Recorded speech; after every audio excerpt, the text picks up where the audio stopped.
안녕하세요. 오늘 살펴볼 단지는 청량역 롯데캐슬 스카이 L65입니다. 자, 청량역에 정말 오랜만에 우순위가 나왔죠. 해당 사항은 불법행위 재공급으로 취소된 주택입니다. 총 3세대가 나옵니다. 여기서 84A 타입 2세대, 84D 타입 1세대죠. 총 1425세대로 주상복합입니다. 분양가는 부대비용 모두 포함해서 10억 중반 정도. 청약 접수는 12월 1일부터 2일까지 2일간 합니다. 필요 자금은 실거주할 때 7억, 전세 줄 때 2억 후반 정도 필요합니다. 특이사항은 모든 규제 지역입니다. 시세 차익은 약 9억 이상으로 봅니다. 제한사항을 보면 규제 지역인데 실거주 의무가 없습니다. 재당첨 제한이 10년이고요. 전세를 줄 수도 있습니다. 왜냐하면 실거주 의무가 없기 때문이죠. 하지만 뒤에서 설명드리겠지만 전세를 주신다고 하셔도 어차피 규제 지역이기 때문에 내가 양도세 문제가 생깁니다. 양도세. 규제 지역은 양도세를 비과세 받으려면 내가 실거주를 2년 해야 비과세입니다. 비규제는 거주 안 하고 2년 보유만 해도 비과세가 되는데 규제 지역이기 때문에 꼭 실거주를 하셔야 돼요. 그래서 어차피 양도세 비과세 문제 때문에 내가 들어가서 살아야 한다. 요 정도만 알아두시고 순서는 이렇게 가보겠습니다. 듣고 싶은 부분 있으시면 섹션별로 나눠놨으니 해당 사항만 들으셔도 될 것 같아요. 자, 기본적인 청약 정보를 봐보겠습니다. 먼저 투기과열지구, 청약과열지구죠. 토지거래 허가 구역이기도 합니다. 자, 거주 요건은 서울시 거주자, 재당첨 제한 10년 있고요. 보시면 전매 제한은 어차피 끝났습니다. 그리고 거주 의무가 없다는 게 핵심이죠. 일정을 보시면 일반 공급 접수일이 12월 1일부터 2일까지라는 거, 당첨 발표는 12월 5일. 보시면 무순이기 때문에 청약 통장이 필요가 없습니다. 그리고 무주택 세대주여야만 하고요. 그리고 모두 추첨대입니다. 그리고 900%까지 예비 입주자 선정. 그러니까 곱하기 9배 한 물량까지 예비 입주자를 뽑는다는 말이죠. 여기 900%까지 들기도 정말 힘들겠죠. 자, 제가 총 소요 비용을 나름대로 계산해 봤습니다. 타입은 이렇게 84A 두 타입, 84D 한 타입으로 합니다. 동호수는 84A 타입은 모두 C동, 84D 타입은 B동, 모두 52층, 60층, 55층 다 고층이에요. 분양가는 10억 초반이고요. 부대 경비는 자, 이렇게 1190만 원 공통으로 들고요. 여기 옵션 발코니는 그대로 승계하는 조건입니다. 그래서 첫 번째 A타입은 2400, 84A, 84D 타입은 2700입니다. 그리고 총 소요 비용을 보면 요 A, B, C 다 합한 게 약 10억 중반 정도 나옵니다. 자, 여기까지는 원래 있던 내용이고요. 자, 계약금 10%. 지금 당장 계약할 때 12월 말에 계약을 하죠. 계약할 때 당장 필요한 금액이 요 총 소요 비용의 10%가 필요합니다. 보시면 약 1억 초반 정도가 필요하죠. 이거는 당장 필요해요. 그래서 이 금액 정도는 수중에 꼭 미리 구비하시길. 그리고 나서 이제 중도금을 내야 됩니다. 중도금은 내년 1월 12일이죠. 약 한 3개월 뒤 60%를 마련해야 되는데 요거는 이 옵션 발코니 요 비용은 빼고 A랑 B를 더하는 분양가와 부대 경비를 더한 요 금액의 60%만 중도금이 필요합니다. 약 6억 2천 정도죠. 6억 3천 요 정도가 필요합니다. 왜 그러냐면 요 옵션 발코니는 계약할 때 10% 그리고 마지막 잔금 때 90%를 내기 때문입니다. 그래서 옵션 발코니는 중도금 개념이 없습니다. 그리고 마지막 이제 잔금 때 되면 요 분양가 부대 경비 계약금하고 중도금을 내고 남은 30% 그리고 이 옵션 발코니 나머지 90%를 26년 2월 9일 날 납부하게 됩니다. 요게 약 3억 초중반 정도가 되죠. 그래서 이렇게 자금 흐름이 흘러가고 여기서 제일 중요한 건 계약금 10%는 무조건 필요하다. 1억 중반 이상 금액은 무조건 필요하다는 겁니다. 중도금 60% 너무 많죠. 6억 초중반이라는 돈을 계좌에 넣고 있는 사람이 얼마나 될까요? 그래서 대부분 중도금은 연체하신다고 보면 됩니다. 그래서 연체를 해서 잔금 때 한꺼번에 요거를 합쳐서 납부하시면 돼요. 그래서 잔금 때 세입자 전세 보증금으로 한꺼번에 약 9억이라는 돈을 납부하거나 아니면 대출을 받아서 납부하면 되죠. 하지만 대출은 맥시멈 4억까지 나오겠죠. 요 자세한 사항은 뒤편에서 알아보겠습니다. 자, 제가 배치도와 향을 한번 분석하기 위해서 이렇게 4동짜리 직방에서 한번 퍼왔습니다. 보시면 자, C동과 B동에만 위치해 있죠. 자, 보통 1호하고 6호 라인만 배정받았더라고요. 보시면 2동 먼저 보겠습니다. B동 6호 라인은 여기입니다. 여기. 보통 서양에 가까운 남서양을 나타나게 돼요. 그래서 남서양을 보고요. 자, 이제 C동을 볼게요. C동 1호 라인. C동 1호 라인은 여기 뒤편에 위치합니다. 여기는 이렇게 돼서 동양에 가까워요. 그리고 시동 6호 라인 여기입니다. 여기는 남서양입니다. 자, 이렇게 보시고 여기를 보시면 자, 비동 5500 6호를 보죠. 84 D타입이고 아까 보셨듯이 서양입니다. 그래서 여기입니다. 여기. 자, 보시면 확대해서 보면 여기입니다. 여기라서 서양을 보게 되죠. 고층이에요. 자, 그리고 C동 5201호 보시죠. C동 5201호면 요 C동에 여기입니다. 그래서 이렇게 동향을 보겠죠. 그리고 C동 6006호를 보시면 여기입니다. C동 60층 6호 남서향으로 보고 84A 타입입니다. 그래서 전체적으로 보시면 대부분 다 고층에 위치해 있고 동향이나 남서향 혹은 서향을 본다. 이 개념을 갖고 각 세대별로 한번 파악해 보겠습니다. 84A 타입을 먼저 보죠. 먼저 C동 5201호입니다. 52층 1호 보시면 여기 위치해 있습니다.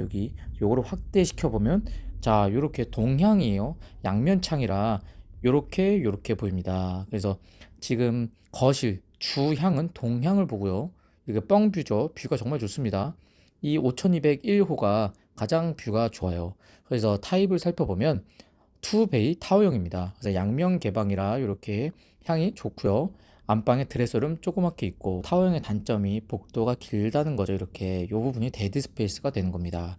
그리고 좀 일반적인 타워형 구조고요. 그 잘 안 보이시겠지만 이게 지금 양면 창이잖아요. 그래서 여기가 동향이 되고 여기가 이제 북향이 됩니다. 그래서 여기가 동향, 확대해서 보시면 동향, 북향을 바라보죠. 똑같이 여기가 동향, 여기가 북향 이렇게 바라봅니다. C동 6006호를 볼게요. C동 6006호 바로 여기죠. C동 6006호 어디냐면 이 C동에 여기 위치해 있습니다. 여기 보이실지 모르겠지만 여기 그래서 여기를 이렇게 남서향을 봐요. 그래서 여기를 이렇게 확대를 시켜봤습니다. 보시면 여기도 84A 타입 똑같은 타입이라 양면 창입니다. 그래서 양면 개방창이라 주 거실 향은 남서향을 바라보고요.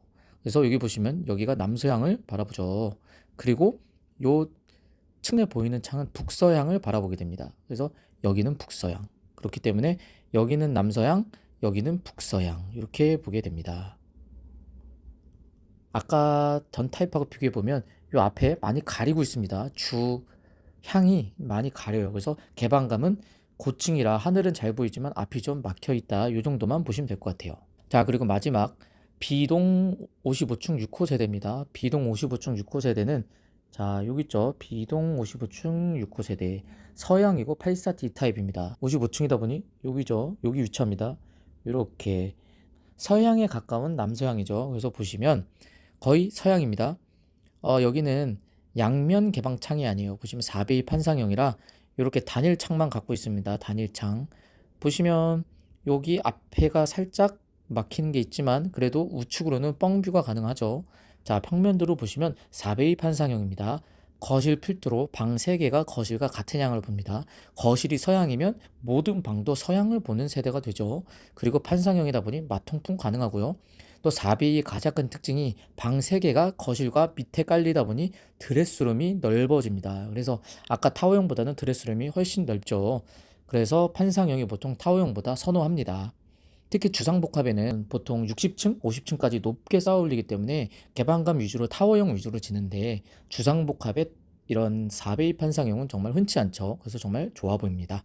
자, 이제 선호도를 보겠습니다. 먼저 평면 선호도. 84D하고 84E 무엇이 더 선호하냐? 당연히 어떤 분들은 조망권을 위해 타워형이 더 낫다라고 말씀하실 수도 있지만 통상적으로는 이 84D 타입, 즉 4베이 판상형이 타워형보다는 대부분 통상적으로 선호들 하십니다. 가격도 더 높고요. 그래서 주상복합에서 흔히 볼 수 없는 4베이 판상형이다. 그리고 뷰 선호도를 봐보겠습니다. 보시면 C동 5201호는 자, 이렇게 요 좌측에 앞에 동이 막고 있긴 하지만 그래도 뻥뷰죠. 뻥뷰가 나옵니다. 그리고 자, B동 5506호는 그래도 여기도 앞에 이렇게 뷰가 살짝 막히지만 이쪽으로는 뻥뷰가 나와요. 게다가 4베이 판상형이고요. C동 같은 경우엔 바로 좌측에도 막혀 있고 앞에도 이렇게 좀 시야가 막혀 있습니다. 그래서 굳이 뷰 선호도를 따져보자면 요 순으로 가게 될 것 같습니다. 자, 이제 필요 자금을 계산해 보겠습니다. 자, 두 가지 방법이 있죠. 실거주할 때랑 전세를 줄 때. 먼저 실거주할 때를 실거주 할 때를 보겠습니다. 현재 벌써 입주한 아파트이기 때문에 시세가 나와 있어요. KB 시세로만 봐도 15억 초과죠. 그렇기 때문에 주담대가 4억이 맥시멈입니다. 보시면 대출 가능 금액이 다 4억이고요. 총 소요 비용은 아까 계산했던 그대로 가져왔습니다. 자, 실제 필요 자금은 총 소요 비용에서 대출 가능 금액을 빼면 약 6억대 중반이 나오죠. 6억 6천 그리고 6억 8천 정도. 84D 타입이 가장 비싸네요.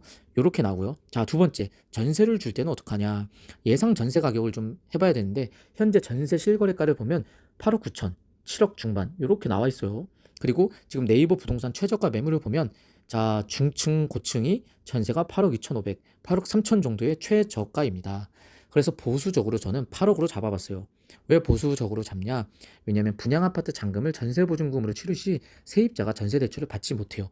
그렇기 때문에 세입자 입장에서는 내가 이 집을 들어가는데 전세 대출도 못 받게 합니다. 집주인이. 그렇게 되면 다른 아파트보다, 다른 단지보다, 혹은 다른 동보다 뭔가 어드밴티지가 있어야겠죠. 그 어드밴티지가 가격적인 어드밴티지겠죠. 그래서 주변 시세보다는 한 5천 정도는 싸게 내놔야 돼요. 그래서 보수적인 전세를 산정했습니다. 그래서 8억 정도로 잡았어요. 그래서 요 소요 비용에서 요 전세 가격을 빼면 이 금액이 나옵니다. 그래서 한 2억 6천에서 2억 8천 정도가 필요하다. 이렇게 잡아봤습니다. 그리고 전세를 준다고 하더라도 어차피 여기는 규제 지역입니다. 토지거래 허가구역. 그렇기 때문에 양도세, 비과세를 받으려면 2년 실거주는 해야 돼요. 그래야지만 양도세, 비과세를 받습니다. 비규제 지역은 내가 2년 보유만 해도 비과세를 받지만 이렇게 규제 지역은 내가 2년 실거주를 해야지만 비과세를 받는다는 점. 자, 이제 가장 궁금한 시세 차익을 보겠습니다. 벌써 입주한 지 오래된 아파트라 벌써 실거래가 많이 찍혀 있죠. 보시면 이렇게 실거래가가 많지 않지만 거의 이렇게 우상향이죠. 그래서 평균 18억에 거래되었다고 하고 보시면 요 31층은 19억 5천 최고가로 찍혔죠. 그리고 통상적으로는 18억대에 찍힙니다. 중층이 18억 19억 정도에 거래됐는데 현재 지금 요번에 무순위 물량으로 나온 게 서양이나 동양인 점은 좀 아쉬워요. 하지만 층이 높아서 개방감이 뛰어난 점을 감안하면 현재 시세로도 19억 이상은 되지 않을까 싶습니다. 그래서 소요 비용 10억 그리고 현재 시세 19억 정도 하면 약 8억 이상 시세 차익이 있지 않을까 싶습니다. 자, 지금까지 분양에 대해서 한번 알아봤고 이제는 청량리 주변에 입지를 한번 알아보겠습니다. 동대문구가 이렇게 위치해 있죠. 동대문구는 요 한강 벨트 기준 위에 위치해 있습니다. 그것도 동북쪽이죠. 동북. 보시면 여기 성북구와 중랑구 사이에 껴 있습니다. 그리고 유명한 마용성 우측 상단에 위치해 있고요. 이 동대문구를 한번 확대해서 보시면 청량리동 밑에 요 전농동에 위치했습니다. 전농동 중에서도 청량리동, 제기동, 용두동 요 경계에 위치해 있습니다. 일단 청량리역 롯데캐슬 스카이의 초등학교는 전농초 배정입니다. 약 한 900m 거리, 그리고 숭인중 인근에 있어서 숭인중 배정이 되죠. 요게 400-500m 거리 정도 나올 것 같아요. 그리고 주변에 고려대, 카이스트 서울, 그리고 위에 경희대도 있고 시립대도 있고 주변에 대학가들이 많습니다. 그만큼 상권도 발달돼 있을 거고 전세나 월세 수요도 있을 것이고요. 지금 청량리역이 각광받는 이유가 이 청량리역 개발 때문이죠. 바로 복합환승센터를 이렇게 조성합니다. 보시면 복합환승센터란 GTX, KTX, 지금 지하철뿐만이 아니라 고속버스, 시외버스 이렇게 다 통합으로 들어갑니다. 그런 교통망을 연결해주는 교통 허브 역할을 하게 되죠. 그래서 이 청량리역 주변으로 사람들이 많이 몰리게 될 것입니다. 그래서 여기 롯데백화점, 롯데몰도 있죠. 상주 인원도 많아질 거고 그만큼 인프라나 상권이 좋아질 것입니다. 보시면 지금 청량리역에만 하더라도 벌써 지하철 1호선, 분당선, 중앙선, 경원선, KTX 강릉선, 경춘선과 ITX 청춘선이 있습니다. 이것뿐만이 아니라 GTX B, C, 강북 횡단선, 동북선, 면목선까지 들어옵니다. 와, 그럼 벌써 10개가 넘죠. 이 모든 노선이 들어온다고 생각하면 정말 청량리역은 정말 좋아질 것 같습니다. 지금도 개가천선했는데 앞으로 더 좋아질 곳이죠. 자, 이뿐만 아닙니다. 여기 보시면 청량리역 롯데캐슬이 있고 미주 아파트가 있습니다. 여기가 제기동, 청량리동, 전농동, 용두동. 여기 주변에 보시면 다 이렇게 개발 예정 구역이에요. 초반인 것도 있지만 벌써 사업시행 인가가 난 곳도 있고요. 이주 관리처분 인가까지 났고 사업시행 인가, 그리고 사업시행 인가, 그리고 착공까지 하고 보시면 모든 주변이 공사판입니다. 앞으로 정말 좋아질 곳이죠. 청량리역 롯데캐슬은 아직까지도 좀 눌림목이라고 생각돼요. 청량리를 생각하면 이 청량리역 개발, 복합 환승센터뿐만이 아니라 GTX PC 호재도 있을 뿐더러 이런 주변 환경 개선도 같이 되기 때문에 정말 좋은 곳이다 라고 봅니다. 여기는 무조건 선당 후 고물해야 되는 단지입니다. 선 당첨 후 고민이죠. 왜냐하면 지금 강남 3구 정도 돼야 이렇게 10억 이상 차익이 있죠. 하지만 여기는 비규제라고 볼 만큼 규제가 없어요. 그리고 분양가도 거의 7년 전 분양가죠. 7년 전 분양가. 그러다 보니 내 돈 2억 후반만 있으면 거의 10억을 벌 수 있어요.